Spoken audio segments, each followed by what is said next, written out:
the faint blue pulse of Lysora's twin moons, filtered through the vast crystalline dome of the Interspecies Medical Center. Dr. Mira Thane leaned against the observation window, watching the gleaming medical shuttles arrive from across the galaxy. After 3 years of applications and background checks, she had finally arrived at the most advanced biomedical facility in the known universe. Lysora, a planet dedicated entirely to healing. Mira tugged at her new medical coat, still stiff and too formal, bearing the Lysoran symbol for Earth Practitioner on its lapel. The symbol stood out like a beacon, marking her as an outsider among the flowing forms of the native Lysoran medical staff. Their translucent skin shifted with subtle bioluminescent patterns as they moved through the reception area below, communicating in ways humans couldn't perceive. Nervous? The voice behind her was melodic but clearly synthesized through a translation device. Mira turned to find a Lysoran nurse watching her with large, multifaceted eyes that refracted light into rainbows. Her name badge identified her as Zara, Xenopediatric Division. "Is it that obvious?" Mira asked. "Your shoulders are raised 2.3 centimeters higher than standard human relaxation posture," Zara said, her mouth barely moving as the translator device at her throat converted her natural harmonic language. "And you've adjusted your identification badge 14 times in the past 7 minutes." Mira laughed, dropping her hand from the badge she'd been unconsciously touching. "On Earth, we'd just say I look tense." "Ah, imprecision." Zara's skin rippled with what Mira recognized as the Lysoran equivalent of amusement. "You'll find little of that here. Come, orientation begins in 12 minutes, and Protocol Chief Naren appreciates punctuality above all traits in visiting physicians." As they walked through the sweeping corridors of the medical center, Mira's amazement grew. Every surface seemed alive with purpose. Walls that monitored vital signs, floors that sterilized with each footstep, ceilings that adjusted lighting to optimize healing for each species beneath them. Lysora had evolved medical technology beyond anything Earth had dreamed possible. "Your assignment is with us in Xenopediatrics," Zara explained, as they entered a high-speed lift. "You're the first human doctor we've accepted in that division." "Why me?" Mira asked. It was the question that had plagued her since receiving the acceptance notification. "Your work with cross-species viral adaptations in children impressed our selection committee," Zara said. "And, truthfully, we need someone familiar with human children. Tourism from Earth has increased 342% since the peace accords, which means more human families bringing illness to our world. The orientation passed in a blur of protocols, security clearances, and overwhelming information. Chief Medical Director Hale, a tall Lysoran with distinguished silver patterns across his skin, delivered most of the presentation. "Remember," Director Hale concluded, his gaze sweeping over the 7 new off-world physicians. "While we welcome your expertise, you are here primarily to learn our methods. Follow protocols, defer to Lysoran senior staff, and document everything. Our reputation for medical excellence depends on perfect precision." Later, as Zara guided Mira to her quarters, she added quietly, "What Director Hale means is, don't cause trouble. The Lysoran Medical Authority doesn't appreciate innovation from outsiders." Mira frowned. "That seems contrary to good medicine. Sometimes protocols need challenging." "Perhaps on Earth," Zara replied, her skin darkening slightly. "Here, deviation is discouraged." Something in her tone made Mira wonder if Zara spoke from personal experience. Before Mira could ask, Zara brightened artificially. "Rest well. Your first shift begins at sunrise." Morning arrived with the characteristic magenta light of Lysora's sun. Mira had barely finished her standard-issue nutritional supplement when her communication panel chimed. "Dr. Thane." Zara's voice came through. We have a situation requiring your expertise. Report to Examination Pod 7 immediately. Examination Pod 7 was a perfect sphere, its walls lined with diagnostic equipment far beyond Earth's technology. In the center, on a floating biobed, lay a human girl no more than 12 years old. Her skin was flushed with fever, dark hair plastered to her forehead. A woman who appeared to be her mother sat beside her, worry etched across her face. Maya Levinson, 12 standard Earth years, Zara reported as Mira entered. Tourist family from the Eastern American Union, presented with fever of 39.7 Celsius, fatigue, and intermittent disorientation. Standard pathogen scans negative. Just a fever, the mother insisted. We were told Lycerin medical centers can cure anything. She was fine yesterday exploring the crystal forests. Mira approached the biobed, smiling gently at the girl. Hi, Maya. I'm Dr. Thane, from Earth, just like you. Maya's eyes fluttered open. The plants sang to me, she whispered, in the forest. Nobody else heard them. Mira exchanged a glance with Zara, who was already analyzing data flowing across the wall displays. Hallucinations, Mira asked quietly. Unconfirmed, Zara replied. Lycerin crystal forests do emit harmonic frequencies, but they're typically beyond human auditory range. Mira began her examination, using both traditional techniques and the Lycerin diagnostic tools. Maya's symptoms were consistent with many common human viral infections. But Zara was right. All pathogen scans came back negative. We'll need a full molecular workup, Mira decided. Starting with complete DNA sequencing to check for anomalies. Protocol suggests symptomatic treatment only for non-critical presentations, Zara reminded her, though something in her tone suggested she agreed with Mira's approach. Let's run it anyway. Better to be thorough. While the automated systems collected samples, Mira spoke with Mrs. Levinson. The family had been on Lysora for 5 days, part of a luxury tour package. Maya had been perfectly healthy until last night, when the fever came on suddenly. The DNA scan is complete, Zara announced. Mira turned toward the display and found Zara frozen, her translucent skin pulsing with rapid patterns of alarm. Her multifaceted eyes had narrowed to pinpoints. What is it? Mira asked, moving to view the display. The human genome was familiar territory for her, but the Lycerin analysis system was still new. This can't be correct, Zara whispered, her translator barely capturing her harmonic language. Run the sequence again. The system reprocessed the sample. The same results appeared. I don't see the problem, Mira admitted, scanning the genetic map. Her DNA looks... Here. Zara pointed to a section of genetic code that appeared to be highlighted by the Lysorin system. This sequence doesn't belong in a human genome. Mira peered closer. Some kind of mutation. No. Zara's skin had gone nearly transparent with shock. This is Lycerin genetic code, a very specific sequence that shouldn't exist outside our species, and certainly not integrated into human DNA. Mira stared at her. That's impossible. Yes, Zara agreed, her voice dropping lower. And according to our medical protocols, impossible findings must be reported immediately to the Oversight Division. What does that mean for Maya? Quarantine, extensive testing, possibly detention, while they investigate the anomaly. Zara's patterns shifted to something Mira couldn't interpret. Or what?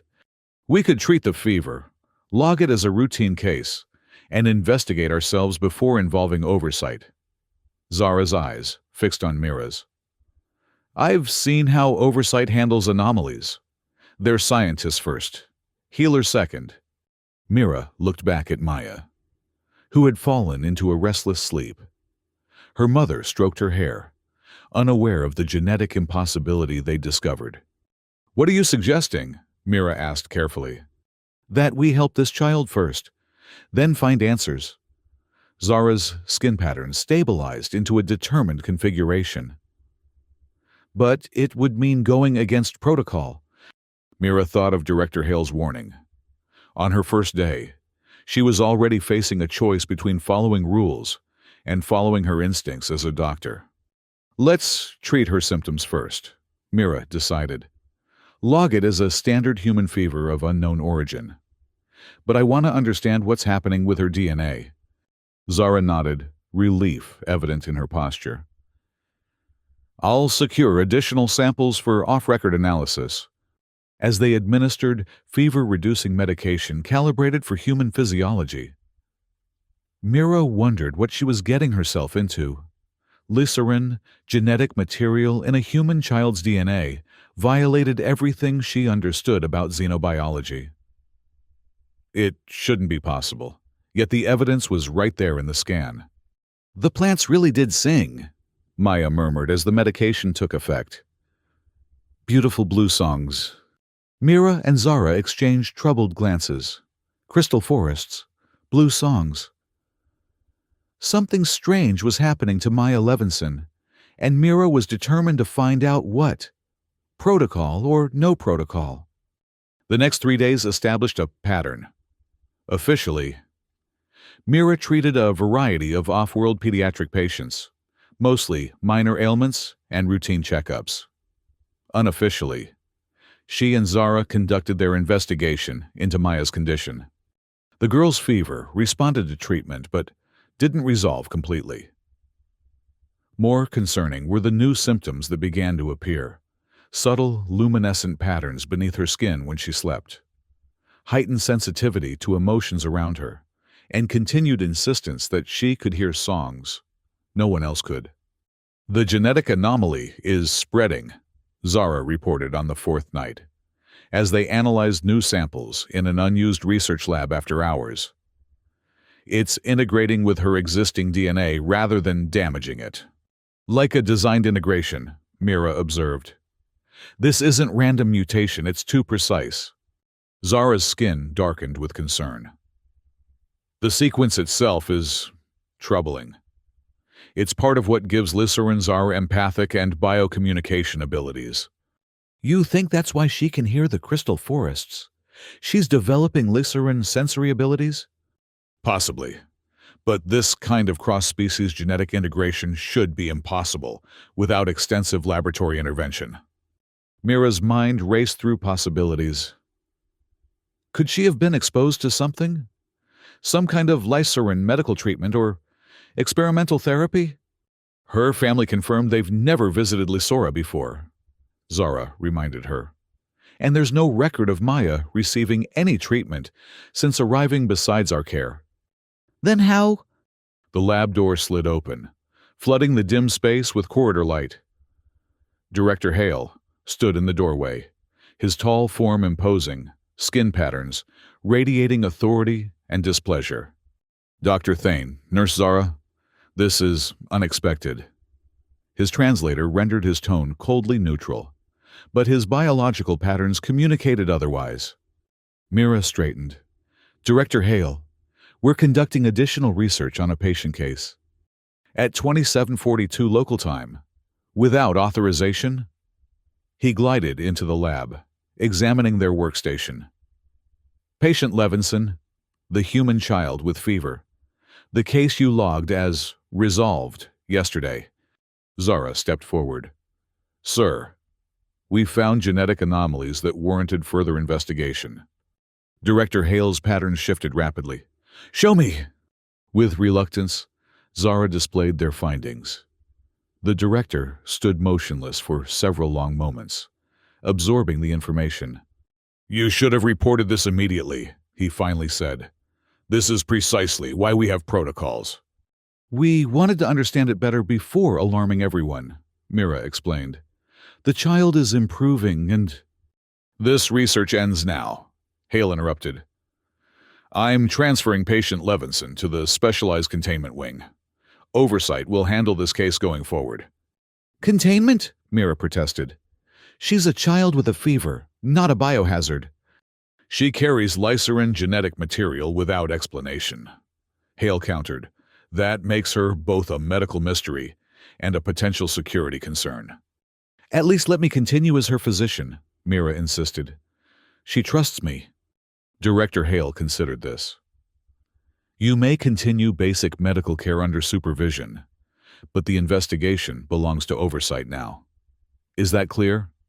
Yes, Director, they answered in unison. After he left, Mira turned to Zara. What aren't you telling me about oversight? Zara's skin had gone almost completely transparent, a sign of extreme distress. They're connected to Genesect Corporation, the largest pharmaceutical developer on Lysora. A corporation runs your medical oversight? Genesect funds 73% of Lysoran medical research. They practically own the medical authority. Zara hesitated. 3 years ago, I worked in their research division. I left after ethical disagreements. What kind of disagreements? They were experimenting with cross-species genetic therapies, attempting to integrate Lysoran genetic advantages into other species. Her patterns swirled with remembered tension. The methods were questionable. A cold realization settled over Mira. You think Maya's condition is connected to Genesect research? I don't know. But I do know we can't let oversight take complete control of her case. Zara's patterns resolved into determination. We need to get her medical records from Earth. See if there's any connection. I'll contact her parents, Mira decided. Meanwhile, we need to be very careful. If what you're suggesting is true, then we're dealing with something much bigger than a mysterious fever, Zara finished. Maya was transferred to the specialized containment wing the next morning. The facility was clinically pristine, with individual chambers surrounded by monitoring equipment. Maya looked small and vulnerable in the adult-sized biobed, connected to various Lysoran diagnostic devices. They said I'm special, Maya told Mira during her examination. That my blood has secrets. Did they explain what kind of secrets? Mira asked carefully, aware of the monitoring systems around them. Maya shook her head. But the nice Lysoran lady who took more blood said I might be the future. What does that mean, Dr. Thane? I'm not sure yet, Mira admitted. How are you feeling today? The songs are getting louder. Maya lowered her voice to a whisper. And sometimes, I know what people are feeling before they say anything. Like I can feel their colors inside me. Empathic sensitivity, a distinctly Lysoran trait. The genetic integration was progressing. Later that day, Mira met Maya's parents in a consultation room. Mrs. Levinson looked exhausted, her husband equally concerned. They're not telling us anything, Mr. Levinson said. Just that Maya has a unique condition requiring specialized care. What's really happening to our daughter? I'm still figuring that out, Mira answered honestly. That's why I need to ask about Maya's medical history. Any unusual treatments, experimental therapies, or clinical trials? The parents exchanged glances. Nothing like that, Mrs. Levinson said. Maya was always healthy, except... Except? Mira prompted. When she was 3, she had a severe respiratory infection. We almost lost her, Mr. Levinson explained. We were living in New Jakarta at the time. I was there on a construction contract. The local hospital couldn't help, but a medical charity offered an experimental treatment. What charity? Mira asked, a sinking feeling in her stomach. Mrs. Levinson frowned, trying to remember. Universal Health something. They were funded by some big corporation. The doctor was very kind, not human, but I didn't recognize the species. Do you remember anything about the treatment itself? It was a series of injections. They said it would boost her immune system using cutting-edge biotechnology. Mrs. Levinson's eyes widened. You don't think that's related to what's happening now, do you? That was 9 years ago. I don't know yet, Mira said truthfully. But I'd like to request those medical records if you'll authorize it. After obtaining their permission, Mira met with Zara in one of the few areas of the medical center without constant surveillance, the Interspecies Meditation Garden. Universal Health Initiative, Zara confirmed, her skin patterns grim. A Genesec subsidiary that operated charity clinics in developing regions on several planets, including Earth. They closed 3 years ago after allegations of improper consent procedures. The timing matches Maya's story, Mira noted. But why would they put glycerin DNA in a human child 9 years ago? Then just wait. Long-term research, Zara suggested. Or perhaps it was designed to activate later, under specific conditions. Like exposure to Lysora itself, Mira wondered aloud. The crystal forests might have been a trigger. Zara's patterns shifted to something Mira had never seen before. We need to access Genesec's research database. If they've done this to Maya, they've likely done it to others. How? We don't have clearance. I still have access credentials from my time there. They're probably deactivated. But I might be able to bypass security through old research terminals. Zara hesitated. It would be a significant violation of both medical protocol and Lycerin law. Mira thought of Maya, isolated in that sterile room while her body transformed in ways she couldn't understand. I didn't come to Lysora to follow protocols, Mira said. I came to heal people. Let's do it. That night, while most of the medical center staff attended a mandatory certification update, Mira and Zara made their way to the research archives. Zara's old credentials, combined with some creative system manipulation, got them into the lower-level database. There, Zara said after several tense minutes of searching. Project Synthesis started 11 years ago. Official records show it was terminated after initial trials failed. But unofficially, Mira asked, scanning the heavily redacted documents. Recategorized as Project Evolution. Zara pulled up more files. They targeted vulnerable populations across 7 planets, Earth included. Children with life-threatening conditions, whose parents would agree to anything to save them. The truth was worse than Mira had imagined. Genesect had identified 276 children from different species, administered genetic modifications disguised as emergency treatments, then monitored them remotely for years. The modifications included dormant, Lysoran genetic sequences designed to activate upon exposure to specific environmental triggers, like the unique biochemistry of Lysoran crystal forests. They're creating hybrids, Mira realized with horror. Using children as unwitting test subjects. Not just hybrids, Zara corrected, her patterns showing deep distress. Look at the project goals. The final objective was clearly stated, to develop a method of transferring Lysoran empathic and bioluminescent traits to other species, traits that could be weaponized or commercialized. The successful subjects would be brought to Lysora for harvesting once the genetic integration stabilized. That's why oversight took over so quickly, Mira said. Maya isn't a patient to them. She's a research asset, finally coming to fruition. An alert flashed on the terminal. Someone had accessed the containment wing using executive clearance. The surveillance feed showed a team of Genesec scientists entering Maya's room while her parents were escorted to a consultation. They're moving ahead with extraction, Zara said, panic rippling across her skin. We have to stop them. They rushed through the medical center, using Zara's knowledge of service corridors to avoid security. The containment wing was locked down, but Zara's medical override still functioned. Inside, they found Maya strapped to a complex bioextraction apparatus. Surrounded by Genesec technicians, a tall Lyceran in a corporate uniform directed the operation. Stop! Mira shouted. You have no right to do this!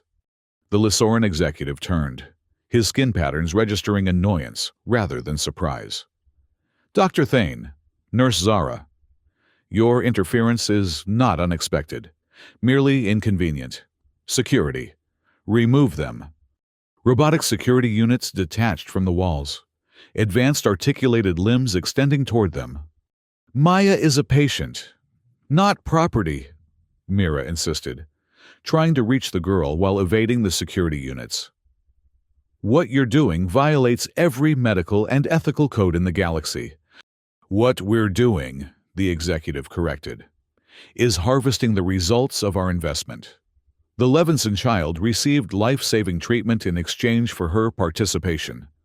The contract was quite clear. A contract her parents couldn't possibly understand, Zara countered.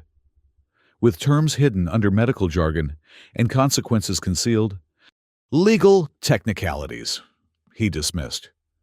Besides, the benefits to society far outweigh the temporary discomfort of one human child.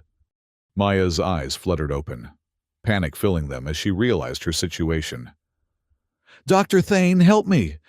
Mira lunged forward but was caught by a security unit. Zara, using her knowledge of Lycerin systems, managed to disable one robot by targeting its sensor array. The extraction process has begun, the executive announced. In approximately 12 minutes, we'll have what we need, and the child will be returned to her parents with a suitable explanation. But Maya was changing before their eyes. The stress and fear had accelerated the genetic integration. Luminescent patterns rippled across her skin, similar to Lycerin communication patterns, but with a uniquely human quality.